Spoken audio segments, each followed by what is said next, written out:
Nous allons reparler de la Syrie ce soir. Harold Iman, bonsoir. Pourquoi la Syrie? Parce que, enfin, on a un espoir d'apaisement du côté de Damas. La Ligue arabe a négocié avec Bachar el-Assad un plan de sortie de crise, mais on a négocié à l'arraché. Absolument. La Ligue arabe, qu'est-ce que c'est tout d'abord?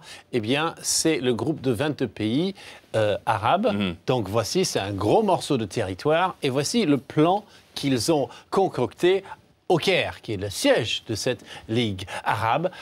Bachar al-Assad va retirer son armée des grands centres de population, son armée et sa police. Il va libérer les prisonniers politiques et il y aura des observateurs de la Ligue arabe qui viendront sur le terrain et les négociations reprendront avec l'opposition. Voilà le plan tel qu'il a été défini. Cependant, on ne sait pas combien il y a de prisonniers politiques, déjà.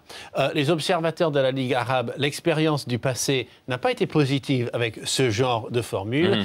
Et l'opposition n'a pas encore dit oui, elle a dit plutôt non. Donc c'est un plan en 4 points. Moi, je vous pose la question tout simplement, est-ce qu'on peut faire confiance à Bachar el-Assad, le dictateur, le fils de son père?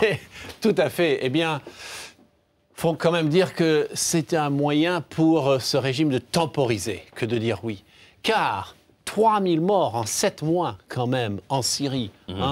Aujourd'hui même, à Hama et Homs principalement, ces deux villes-là, 34 morts, ça tire. Il y a beaucoup de soldats qui ont déserté l'armée, qui commencent à tirer sur le reste de l'armée. Donc ça augmente les chiffres encore. Le régime est soutenu par l'Iran, donc il n'est pas complètement assoiffé.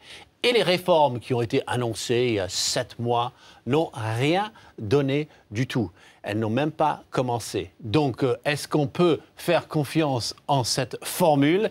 Eh bien, force est de constater qu'il faut être pessimiste.